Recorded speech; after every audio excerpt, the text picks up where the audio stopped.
हमने बात की राइबोसोम्स की, पहले आ गया कि वो एंडोप्लाज्मिक रेटिकुलम के ऊपर राइबोसोम्स लगे हुए हैं, उन राइबोसोम्स की जिम्मेदारी क्या है, प्रोटीन सिंथेसिस करना है। तो प्रोटीन राइबोसोम्स के बारे में तफसील में बात करेंगे। राइबोसोम्स देखने में छोटे छोटे से दानेदार से स्ट्रक्चर्स हैं, ठीक है, टाइनी ग्रैनुलर स्ट्रक्चर्स हैं जो पैलेड ने डिस्कवर किए थे 1955 में, और ये बने हुए हैं आरएनए और प्रोटीन के, तकरीबन 50% प्रोटीन और 50% राइबोसोमल आरएनए होता है इनके अंदर।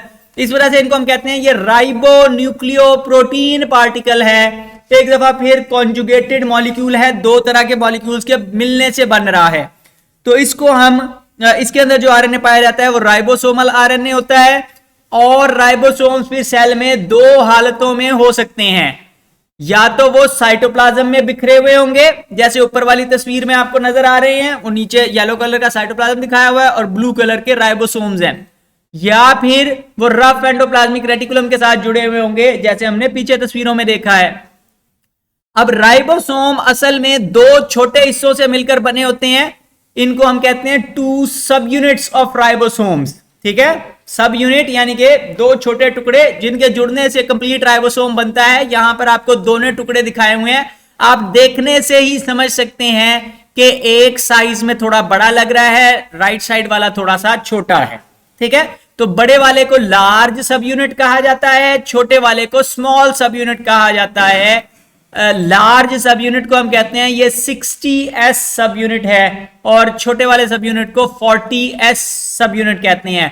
एस से मुराद यहां पर सेडिमेंटेशन कांस्टेंट है, ठीक है, सेडिमेंटेशन कांस्टेंट। सेडिमेंट हमने पढ़ा था कि जब हम चीजों को सेंट्रीफ्यूज करते हैं, क्या करते हैं कि हमने सेल को पूरा उसका सेल का सोल्यूशन बना लिया, सेल मेम्ब्रेन्स फाड़ के सारा मटेरियल सोल्यूशन में आ गया, आपने सेल्स को सेंट्रीफ्यूज करना है, तेजी के साथ घुमाना है।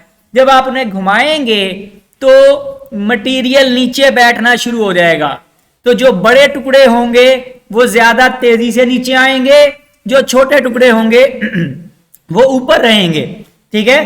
तो अगर साइज का फर्क है चीजों का तो वो सेपरेट सेपरेट हो जाएंगी। तो उस टेस्ट ट्यूब पे हमने निशान लगाए हुए हैं, तो बड़ा सब यूनिट जाकर रुकता है 60 पे और छोटा सब यूनिट जाकर रुकता है 40 पे। तो इसको हम कहते हैं 60s सब यूनिट या 40s सब यूनिट। स्वेटबर्ग्स कांस्टेंट इसको हम कहते हैं, मतलब बेसिक सेडिमेंटेशन का कांस्टेंट है कि इतनी स्पीड से इतनी देर के लिए घुमाएंगे तो इस जगह पर आकर रुकेगा। शुरू में जब सेल के अंदर जैसे ही कोई आरएनए आता है, मैसेंजर आरएनए न्यूक्लियस में से निकला बाहर आया, तो फौरी तौर पर आप देखेंगे कि उसके स्मॉल सब यूनिट्स आकर उस आरएनए के साथ जुड़ते हैं। वो थोड़ा सा आगे चलते हैं तो लार्ज सब यूनिट भी आकर जुड़ जाते हैं, और फिर वो इसको पढ़ते जाते हैं और उसमें से मैसेंजर आरएनए से प्रोटीन बनती जाती है। तो जैसे ही न्यूक्लियस से कोई मैसेंजर आरएनए निकला तो स्मॉल सब यूनिट जाकर जुड़ जाएगा, साथ ही लार्ज सब यूनिट भी आकर जुड़ जाएगा। वो आगे चलते जाएंगे, उस पट्टी के ऊपर मैसेंजर आरएनए के ऊपर चलते जाएंगे और उसको पढ़कर उसके मुताबिक प्रोटीन बनाएंगे, जो यहां पर आपको बाहर निकलती हुई ग्रीन कलर में नजर आ रही है, ठीक है। तो दोनों सब यूनिट्स के जुड़ने के लिए मैग्नीशियम आयन जरूरी होते हैं, ठीक है।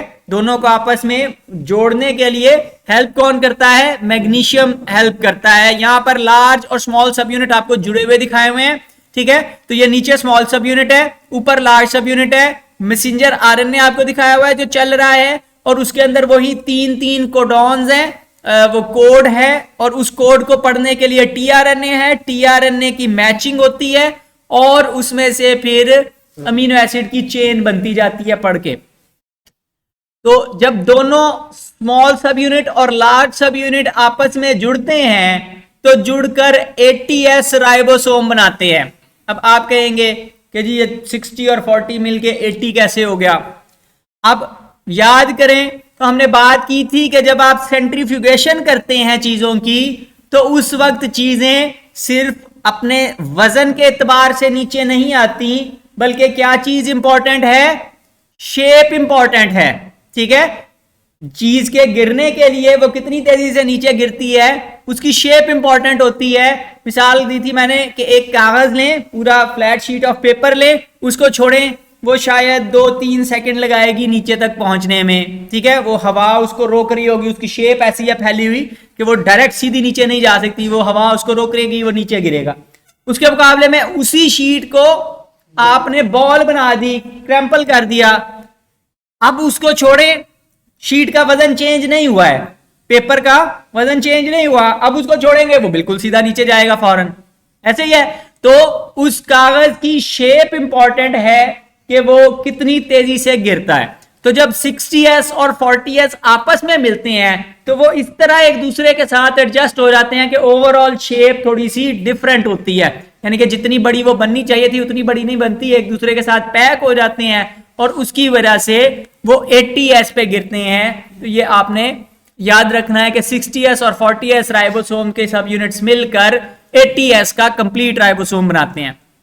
अच्छा, अमूमन जब मैसेंजर आरएनए सेल के अंदर आता है, साइटोप्लाज्म के अंदर आता है न्यूक्लियस से निकलकर, तो उसको एक राइबोसोम नहीं पड़ता बल्कि वो काफी लंबा सा होता है, तो उसके साथ बहुत सारे राइबोसोम्स जुड़ जाते हैं, बारी बारी उसको पढ़ते जाते हैं और एट द सेम टाइम वो सारे उसको पढ़कर उससे प्रोटीन बना रहे होते हैं। जैसे यहां पर आप देख सकते हैं कि उन्होंने लाइन बनाई हुई है, तो इनको हम कहते हैं पॉलीसोम्स। पॉली का मतलब मैनी, बहुत सारे राइबोसोम्स आपस में जुड़ गए हैं, मतलब उस मैसेंजर आरएनए के साथ जुड़ गए हैं और मिलकर उसकी प्रोटीन बना रहे हैं, एक सिंगल आरएनए के साथ जुड़े हुए हैं, ठीक है। इंपॉर्टेंट डेफिनेशन है, पेपर में कई दफा आ जाती है। अब राइबोसोम्स खुद कहां से आते हैं सेल में, तो राइबोसोम बनाने की फैक्ट्री, राइबोसोम प्रोटीन की फैक्ट्री है, और राइबोसोम खुद कहां से बनते हैं, वो बनते हैं न्यूक्लियोलस में। न्यूक्लियोलस क्या होता है, न्यूक्लियस है आपका, उसके ऊपर मेम्ब्रेन चढ़ी हुई है, उसके अंदर एक डार्क सा रीजन होता है, इसको न्यूक्लियोलस कहते हैं। यानी कि न्यूक्लियस के ऊपर आप इंक डाल दें, उसके ऊपर रंग चढ़ जाएगा।